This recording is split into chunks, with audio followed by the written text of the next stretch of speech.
Good evening and welcome back.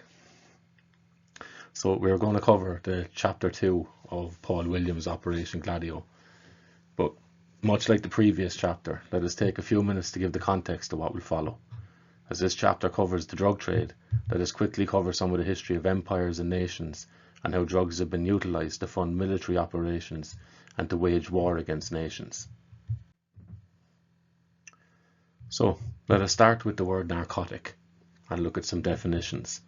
So the word narcotic may have its origins and so its meaning in the 14th century word narcotic, which means, quote, a substance which directly induces sleep or allays sensibility and blunts the senses. In modern day, the word stands for nearly any illegal drug. But regardless of the word, we know that man has been sampling the peculiar qualities of plants and other substances for as long as he has been recording himself. John Allegro was an archaeologist and a scholar who had a major hand in the translating of the Copper Scroll and in also popularizing the Dead Sea Scrolls. In his book, The Sacred Mushroom and the Cross, Allegro shows that, quote, our first medical text is a Sumerian tablet from the end of the 3rd millennium BC, listing remedies made from milk, snakeskin, tortoise shell, salt, from plants and trees, thyme, willow, pear, fear, fig, and date, end quote. Another author, Manly P. Hall, in his phenomenal work, The Secret Teachings of All Ages, offers to us that, quote, Egyptian priests discovered herb extracts by means of which temporary clairvoyance could be induced, and they made use of these during the initiatory rituals of their mysteries, end quote. Hall adds to this, interestingly enough, that, quote, in the light of present-day knowledge, it is difficult to appreciate an art so highly developed that by means of drafts, perfumes and incenses, any mental attitude desired could be induced almost instantaneously. Yes, such an art actually existed among the priestcraft of the early pagan world, end quote. Another fascinating quote from Manly P. Hall will help us to shed some light on the nuanced use of drugs and substances. Quote, when the standards of the pagans became corrupted, a division took place in the mysteries. The band of truly enlightened ones separated themselves from the rest and, preserving the most important of their secrets, vanished without leaving a trace. The rest slowly drifted, like rudderless ships, on the rocks of degeneracy and disintegration.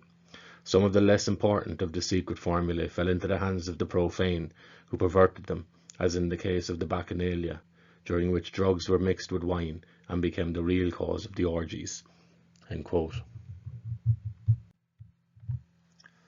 Let us fly forward many centuries now and have a look at some of the more nefarious uses of drugs. And for this we land ourselves in China. So, due to the introduction of the smoking of opium into China by the Portuguese in the 16th century, opium was turned from a substance most used for medicinal purposes into one which was used and abused as a recreational drug. According to author and therapist John Potash, the Dutch East India Company took over trade with China, popularizing the use of a tobacco pipe for the smoking of opium. Not long after, in 1729, the Chinese Emperor Yongzheng prohibited the smoking of opium and its domestic sale. By 1750, the British East India Company were in control of several opium-growing regions in India, allowing them to gain a monopoly on the trade. This led to China's emperor declaring a wholesale ban on opium. However, the British East India Company would not be denied, and their opium sales went from 15 tons a year in the early 1700s to 3,200 tons by the year 1850. Potash, citing Professor Clarence Luciano, suggests that Britain, quote, had developed its empire and used opium as an important new political tool for conquest, end quote. The Chinese attempted to destroy this opium trade, and this led to the Opium Wars, which culminated in a peace treaty which saw the Chinese giving Hong Kong to the British Crown. Hong Kong, according to the author of The Politics of Heroin, Professor Alfred McCoy, is, quote, Asia's heroin laboratory, end quote. HSBC, the Hong Kong Shanghai Banking Corporation, which is a British multinational bank, was started in 1865 by Thomas Sutherland. and according to France's Le Monde Diplomatique, quote, HSBC's first wealth came from opium from India and later Yunnan in China, which is the famed Golden Triangle area. And even to this day, HSBC continues to face such charges of profiting from drug trafficking. In the 1700s, the British East India Company acquired partners in the form of some New England families. These included the Russell family, which intermarried with the Pierponts, from which we later got J.P. Morgan, in addition to the Cabots, Cushings, Perkinses and the Astors. According to Potash, in 1 year, these families imported 24,000 pounds of opium into America. The wealth and influence of these families is still viewable to this day, with much of it relating to banking. We'll now read a couple of chapters from this great book, Dope Incorporated. Quote, Dope Inc. came into being as global opium vendor in the 19th century. Prior to that time, narcotic use was widespread, but there was no single global organization guiding its distribution internationally. The banking, planning, marketing and smuggling network that came into being then, in order to destroy China, provided the basis for Dope Inc.'s expansion into the 20th century. Because of this global infrastructure, Dope Inc. not only controls world narcotics trafficking, but weapons trafficking, currency smuggling, money laundering, and related criminal enterprises. The use of opium to destroy China in the 19th century is the model that Britain is following in its war against the institution of the nation state today. Dope Inc. is not merely a commercial enterprise, but comprises the very centre of British imperial strategy of recreating its old empire in a new form. To do that, the British Empire must destroy powerful institutions and entire societies throughout the world. Opium and heroin are among the poisons used to that end. So, what relevance has this to Operation Gladio? Perhaps none, at least directly, although I hope it goes some way towards showing that while man has a long-standing relationship with chemicals, substances, drugs and medicines, this relationship can be used to heal and elevate man's mind, but it can also be used to subjugate others and to fund other practices that man may be interested in. So for those who may find what follows as fantastic and unbelievable, understand that the view you hold is based not on historical fact, but instead on your desire to not believe and to not accept it. Now with that out of the way, let us return to Paul Williams' Operation Gladio. Williams begins this chapter with a quote from Alexander Cockburn and Jeffrey St. Clair in their work Whiteout, the CIA, Drugs and the Press. Quote, what cannot now be denied is that US intelligence agencies arranged for the release from prison of the world's preeminent drug lord, allowed him to rebuild his narcotics empire, watched the flow of drugs into the largely black ghettos of New York and Washington, D.C., escalate and then lied about what they had done. This founding saga of the relationship between American spies and gangsters set patterns that will be replicated from Laos and Burma to Marseille and Panama. End quote. Williams continues and introduces us to a very shady character, a Colonel Paul E. Hellawell, whose life had seen his hand being involved in the CIA, the Bay of Pigs, starting banks and sourcing the land for Disneyland, peculiarly enough. During his time in China, Hellawell observed the leader of the Chinese army, the KMT, General Chiang Kai-shek, funding their war against Mao's communists by selling opium to addicts. Hellawell was said to have shared this idea to Wild Bill Donovan, James Jesus Angleton, Alan Dulles and a man named William Little Bill Stevenson, who was a master spy of Churchill's British security coordination. It was agreed that Hellawell's project would be funded, eventually through the laundering of Nazi gold through a financial firm, the World Commerce Corporation, which was set up by Wild Bill. At the close of World War II, Hellawell and other intelligence officers, E. Howard Hunt, pictured below, Lucien Conin, who was a former member of the French Foreign Legion and who had ties to the Corsican Mafia, Tommy Corcoran, a lawyer from the Strategic Service Unit, and Lieutenant General Claire L. Chenot, created Civil Air Transport, or CAT. A CAT fleet would transport weapons to a KMT force in Burma, the Chinese army, where they would be loaded with drugs for the return flight to China. This model would result in the formation of Air America, a CIA fleet of planes that transported opiates and cocaine during and after the Vietnam War. With time free following the Second World War, Wild Bill Donovan got to work on establishing the Central Intelligence Agency. Knowing there was a need to fund these stay-behind units and other covert missions, Helliwell had another brainstorm. Due to the heightened security during World War II, drug smuggling operations into America became next to impossible, and with the burgeoning heroin market growing alongside the jazz scene, Helliwell seen the opportunity to capture this market and to sell at such a low price that he was sure would swell the market. This was the plan of the OSS, the precursor to the CIA, and the inner circle of the OSS was made up of members of some well-connected families. We had Henry Sturgis Morgan, who was the son of J.P. Morgan. We had Nicholas Roosevelt. We had Paul Mellon of the Mellon family. We also had members of the Vanderbilt, Carnegie, DuPont and Ryan families. Also, James Jesus Angleton was a Yale graduate, Yale being created by the Russell family, as we spoke of earlier. And Wild Bill Donovan was married into the Ramsey family, one of America's wealthiest families. Helliwell's plan was seized upon with great backing. To aid in this venture, pumping heroin into the American black communities, and to keep a degree of separation between himself and the streets, Wild Bill decided on acquiring and using the services of Charles Lucky Luciano and the Sicilian Mafia. Charles Lucky Luciano created the Commission with Meyer Lansky in 1931, which involved 12 Mafia bosses making up a board of directors, with Luciano at the head. It was during the years of the prohibition of alcohol that Luciano seized control of the New York docks and began to run alcohol from there. With the end of the alcohol prohibition, Luciano began the importation of heroin from Shanghai, which had been refined in labs which were controlled by the Corsican Mafia. This product was said to be very low in purity and made up only a small part of Luciano's business, owing to the outlawing of peddling in drugs by the older heads of the Mafia families. Luciano was heavily involved in brothels in New York, which netted him an estimated $10 million a year. In 1936, U.S. Attorney Thomas Dewey raided these brothels, and it wasn't long before Luciano was pinpointed as the boss. He was given a 30 to 50-year sentence in prison.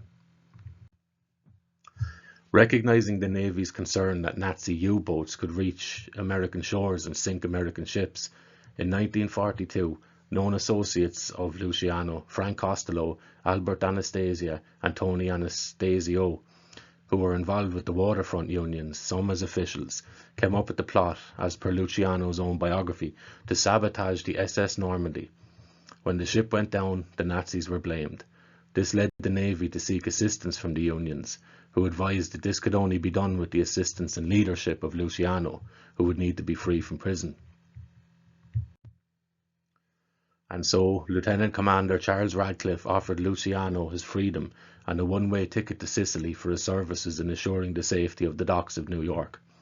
Luciano thus became an agent for the Office of Naval Intelligence. In 1943, the OSS is charged with the Allied invasion of Sicily. To do this, they sought contact with the leaders of separatist nuclei, disaffected workers and clandestine radical groups, i.e. the Mafia, and giving them every possible aid. Bill Donovan was to make this Mafia connection. The OSS Director of Italy, Earl Brennan, sought the assistance of Monsignor Giovanni Montini, who would later become Pope Paul VI. Montini pointed Brennan in the direction of the head of the Vizzini Agostino family, Don Calo, who, having been imprisoned by Mussolini, was happy to oblige. Donovan now sought the assistance of Luciano, who had family who worked for Don Calo in Sicily. Luciano obliged, and a few days later American tanks rolled into Villalba, where Don Calo and his men guided the Americans through Sicily and whipped up support from the locals. Don Calo then assumed the position of mayor of Villalba, and he placed his men in similar positions, assuring themselves, with the approval of the OSS, total control over their respective territories. Luciano's right-hand man, Vito Genovese, would become chief translator for the US Army headquarters in Naples. Other friends of ours would be appointed to positions of power in Italy, so much so that the Mafia came to control the major Italian ports, where fortunes were made on the black market trade.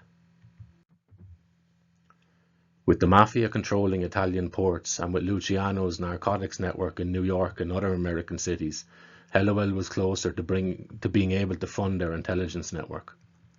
Navy James V. Forrestal, OSS Alan Dulles and Gurfine, and Lieutenant Commander Haffenden convinced Thomas Dewey to commute the sentence he had fought to get Luciano years earlier and to deport him to Sicily. Forrestal would later be thrown from his 16th-floor hospital window to his death. Luciano was freed and sent to Sicily, but in October 1946 he left Sicily for Cuba, where he was to meet with Frank Costello, Vito Genovese, Meyer Lansky, and Albert Anastasia. Along with other members of the American Mafia, they agreed that selling heroin to the blacks was in their interests. In 1947, President Truman authorized Allen Dulles to supervise the organization of the new agency, which is the CIA. Allen Dulles, as was done with the OSS, pulled his team from the higher echelons of American society. He hired millionaire businessmen, lawyers, Wall Street bankers, members of the national media, and Ivy League scholars. Frank Wisner was appointed head of covert operations. As previously mentioned, funding would be centered around Colonel Hellawell's plan to pump the American black community with heroin. It was the summer of 1947 when the terms of this operation would be finalized between the CIA and the Mafia. Through the General Development Corporation, which is a shell company in Miami, Meyer Lansky and Hellawell would handle the financial elements of the operation, and Angleton and lawyer Mario Brode would handle legal disputes between the mob and the CIA. So, almost up and running, the Italian pharmaceutical company Schiaparelli would test run the initial 200 kilos of heroin. They would be shipped to Sicily in crates of oranges, with half the oranges being made of wax and filled with 100 grams of pure heroin. Shipments of sardines, olive oil and cheese would also hold heroin. These shipments would land in Cuba, where it was cut and overseen by the Trafficante clan. From Cuba to New York, the heroin would then be distributed throughout Harlem. The operation was such a success that many of the top jazz acts would become and succumb to heroin addiction. A Colonel Albert Corone, a New York policeman, would become a bagman for the CIA. He would also collect money which was to be laundered by the Vatican. So profitable was this venture that Corone was to become a Grand Knight of the Sovereign Military Order of Malta. Due to the success of this venture, the CIA became concerned with any links between themselves and Lucky Luciano being discovered, and so they and the ONI destroyed all records. In 1954, William Hurlins, who was the New York Commissioner of Investigations, began to probe the matter. The ONI and the CIA granted this under 3 conditions. 1. No classified information would be turned over. 2. The ONI and the CIA would monitor all interviews of former agents. And 3. The final report would not be released to the public. There's your Republican, or to the public. Yeah, there's your Republican action, eh?